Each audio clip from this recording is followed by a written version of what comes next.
इन bikes ने 1960 से 1980 के दशक तक सड़कों पर किया है राज। क्या आपको याद है वो दिन जब बाइक सिर्फ सफर का जरिया नहीं, मर्दानगी का प्रतीक हुआ करती थी? जी हाँ, 70s और 80s के दशक की मोटरसाइकिलें, वो भारी, मजबूत और दमदार मशीनें जिन्हें चलाना कोई बच्चों का खेल तो बिल्कुल नहीं था। उन दिनों ये बाइक सिर्फ एक सवारी नहीं हुआ करती थी, बल्कि एक जुनून था, स्टाइल था और असली मर्दों की पहचान हुआ करती थी। जब सड़कों पर लेकर निकलते थे तो जो बाइक की आवाज आती थी ना, उससे पहचान में आ जाता था कि फला फला साहब आज निकले हुए हैं। आपको याद है वो वक्त जब बाइक को स्टार्ट करना ही एक चुनौती हुआ करती थी, जब एक किक मारने के बाद वो गरजती आवाज कानों में गूंजती थी ना, दिल में एक रोमांच भर देती थी। उन दिनों की रॉयल एनफील्ड, जावा, यज़दी जैसी बाइक्स को चलाना जैसे एक योद्धा को अपने हथियार से जोड़ना होता था। आज की हल्की प्लास्टिक से ढकी बाइकें भला उन मेटल के बीस्ट के सामने कहां ठहरती हैं? क्या आपको याद है कि आज की मोटरसाइकिलें उस दौर की बाइकों का मुकाबला बिल्कुल नहीं कर सकती हैं? अच्छा, क्या आपको लगता है कि आज की मोटरसाइकिलें उस दौर की मोटरसाइकिलों का मुकाबला कर सकती हैं? क्या आपको भी याद आते हैं वो दिन जब सड़क पर सिर्फ बाइक का शोर और उसके साथ जुड़ी कहानियां गूंजा करती थी? तो चलिए दोस्तों, उस दौर की यादें ताजा करते हैं जब बाइकिंग का मतलब असली ताकत और मर्दानगी से था। Welcome to popular facts. जावा। क्या आपको याद है वो सुनहरी यादें जब सड़क पर सिर्फ बाइक का नाम गूंजता था? 1960 में लॉन्च हुई जावा मोटरसाइकिल ने आते ही लोगों के दिलों में एक खास जगह बना ली थी। अपने स्टाइलिश लुक, दमदार आवाज और शानदार परफॉर्मेंस के साथ ये बाइक भारतीय पुरुषों के लिए मर्दानगी का प्रतीक बन गई थी। उत्पादन सीधे भारत में मैसूर से बाहर स्थित आइडिया जावा इंडिया प्राइवेट लिमिटेड द्वारा किया गया था। कारखाने का उद्घाटन श्री जयचामराजा वाडियार, मैसूर के महाराजा ने 1961 में किया था। जावा की खासियत थी उसका अनोखा डिजाइन, क्लासिक क्रोम और खूबसूरत कर्व से सजी हुई बॉडी। इसकी सीट इतनी आरामदायक थी कि लंबी यात्राएं भी मजेदार हो जाती थीं। 250 सीसी का दमदार इंजन, उसकी ग्राउंड शॉकिंग आवाज और जबरदस्त स्पीड हर बाइकर के अंदर एक अलग जोश भर देती थी। जब कोई जावा पर सवार होकर निकलता था ना, उस पर तो हर किसी की नजर ही ठहर जाती थी। उस दौर में जावा सिर्फ एक बाइक नहीं, बल्कि परिवार का एक हिस्सा हुआ करती थी। लोग उसे बड़े गर्व से संभालते थे, उसकी रेगुलर सर्विसिंग कराते थे, मेंटेनेंस करते थे और संडे और छुट्टियों के दिन तो बढ़िया ब्रश लेकर बैठ जाते थे साफ सफाई करने, और यहां तक कि साफ करने के लिए भी खास कपड़ा रखते थे। जावा को चलाना मानो एक रिवाज बन गया था। यह सिर्फ सफर का नहीं बल्कि जीवन का हिस्सा था। क्या आपने कभी जावा की सवारी की है? क्या आपको भी उसकी वो गरजती आवाज और उसका खास अंदाज याद आता है? क्या आज की बाइकें उस पुरानी जावा की जगह ले सकती हैं? चलिए जावा के उस सुनहरे दौर को एक बार फिर से जीते हैं। यज़दी। 1970 में लॉन्च हुई यज़दी मोटरसाइकिल ने भारत के बाइक प्रेमियों के दिल में अपनी खास जगह बना ली थी। यह सिर्फ एक बाइक नहीं थी, बल्कि रफ्तार, ताकत और स्टाइल का प्रतीक थी। यज़दी की खास बात थी इसका दमदार 250 सीसी का इंजन, जो अपने ग्राउंड शॉकिंग आवाज के साथ एक अलग ही रोमांच पैदा करता था। इसे चलाना जैसे कि किसी बवंडर पर सवार होने जैसा था, जैसे सड़कों पर राज करना। किक स्टार्टर और गियर लीवर बाईं ओर समान थे।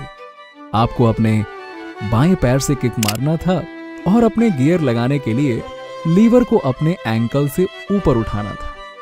ये क्रिया यकीन मानिए अपने आप में एक स्टाइल थी और लोग बड़े चाव के साथ ये करते थे। यज़दी की खूबसूरती उसके क्लासिक और मस्कुलर डिजाइन में छुपी थी। मेटल बॉडी और क्रोम फिनिश के साथ इसकी स्टाइलिश कर्व और विशाल फ्यूल टैंक इसे और भी दमदार बनाते थे। इसकी रफ्तार और कंट्रोल शानदार थे और पुरुष इसे एक शान के साथ सड़कों पर दौड़ाते थे। यज़दी की बात आते ही लोगों के दिलों में एक स्फूर्ति आ जाती थी। स्पीड और एडवेंचर का दीवाना हर शख्स इसे चलाना चाहता था। माइलेज के मामले में ये बाइक 35 से 40 किलोमीटर पर लीटर का माइलेज देती थी, जो कि उस समय के हिसाब से अच्छा नहीं, बहुत अच्छा माना जाता था। लेकिन माइलेज से ज्यादा लोग इसकी ताकत, रफ्तार और अनुभव को महत्व देते थे। इसका रख रखाव वाकई में आसान नहीं था, पर जो इसे रखते थे वो इसे परिवार का हिस्सा बनाते थे और इसकी देखभाल में कोई कमी नहीं छोड़ते थे। क्या आपने कभी यज़दी चलाई है? क्या आपको भी उसकी रफ्तार और धड़धड़ाती आवाज याद आती है? क्या आज की बाइकें यज़दी की जगह ले सकती है? चलिए एक बार फिर से उस शानदार दौर की यादों में खो जाते हैं। Yezdi road king. Yezdi road king पर सवार युवा काले रेबन के चश्मे, टाइट जीन्स, लेदर शूज और लेदर ग्लव्स पहने जब सड़कों पर दौड़ते थे ना, आए हाय हाय, वो नजारा आंखों के लिए किसी त्योहार से कम नहीं होता था। क्या आपको याद है वो बाइक जिसने यज़दी की दुनिया को एक नया आयाम दिया? यज़दी रोड किंग 1978 में लॉन्च हुई इस मोटरसाइकिल ने यज़दी के फैंस के बीच हलचल मचा दी थी। रोड किंग, कितना बड़ा नाम है। रोड किंग यज़दी के अन्य मॉडल की तुलना में कहीं ज्यादा दमदार और परफॉर्मेंस में बेहतरीन थी। इसका जन्म चेक मोटरसाइकिल CZ250 से प्रेरित होकर हुआ था, जो कि रोड और रेसिंग दोनों के लिए बेमिसाल थी। यज़दी रोड किंग की सबसे खास बात थी उसका 250 सीसी का 2 स्ट्रोक इंजन, जो ना सिर्फ बेहतरीन पावर देता था बल्कि इसे यज़दी के अन्य मॉडल से भी ज्यादा खास बनाता था। इसकी स्पीड, नियंत्रण और पावर अद्वितीय थी। ये बाइक 120 किलोमीटर पर आवर की स्पीड तक पहुंच सकती थी, जो कि उस समय बहुत ज्यादा बड़ी बात थी। इसके अलावा 32-35 किलोमीटर पर लीटर का माइलेज इसे लंबी यात्राओं के लिए भी उपयुक्त बनाता था। इसका मस्कुलर डिजाइन, कर्व्स और फिनिश इतनी खूबसूरत थी कि हर कोई इसे बस देखता ही रह जाता था। यज़दी रोड किंग की बॉडी की मजबूती और इसकी स्टाइलिश क्रोम फिनिश इसे बाकियों से अलग बनाती थी। इसकी राइडिंग एक्सपीरियंस एक अलग ही लेवल का था, जो इसे एक रोड किंग के नाम के काबिल बनाता था। हाँ, रख रखाव थोड़ा चुनौतीपूर्ण था, लेकिन जो भी इसे रखता था ना, वो इसकी देखभाल किसी खजाने की तरह करता था। क्या आपने कभी यज़दी रोड किंग चलाई है? क्या आपको इसकी तेज रफ्तार और दमदार आवाज याद है? क्या आज की बाइकें इसके सामने टिक सकती हैं?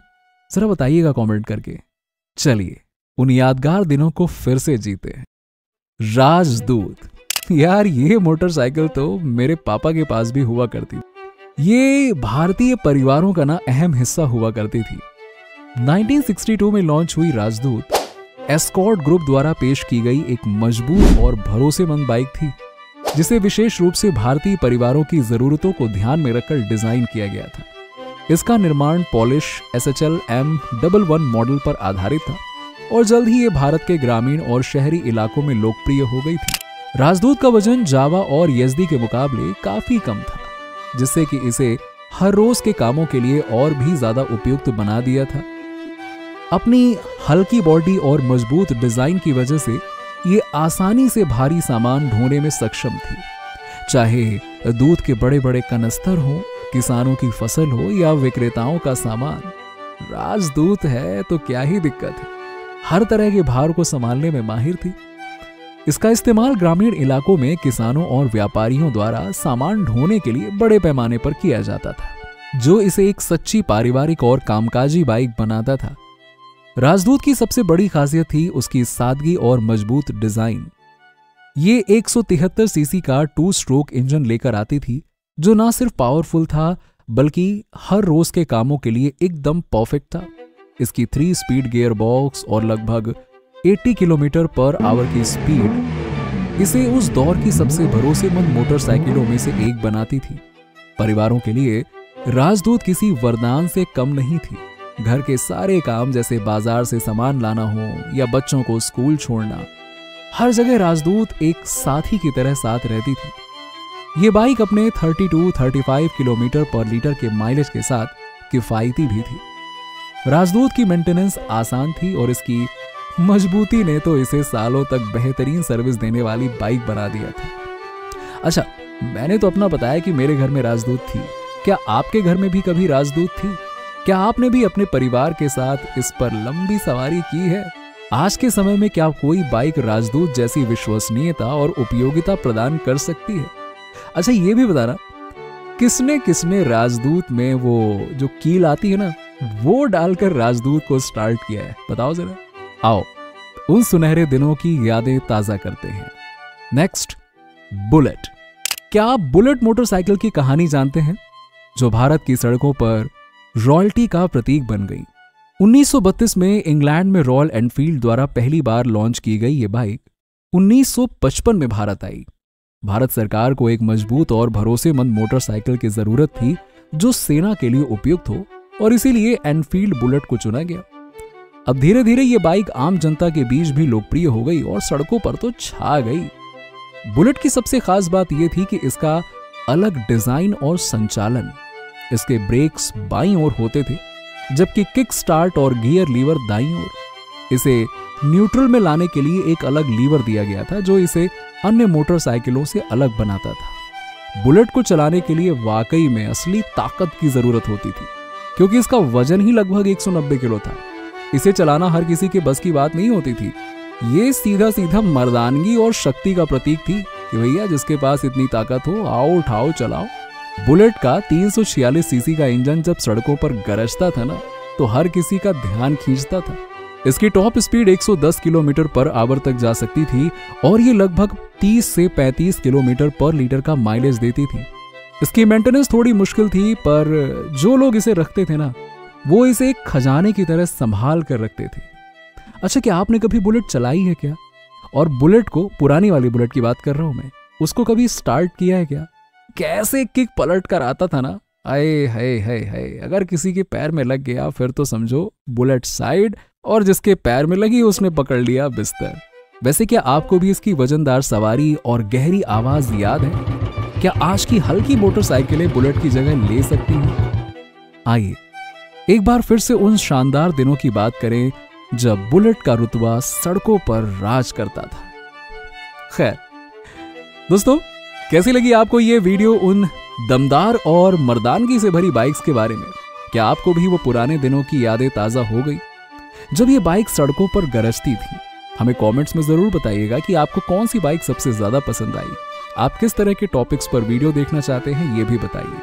अगर आपको ये वीडियो पसंद आई हो तो इसे लाइक करना ना भूलें, चैनल को सब्सक्राइब करें और ज्यादा से ज्यादा शेयर करें।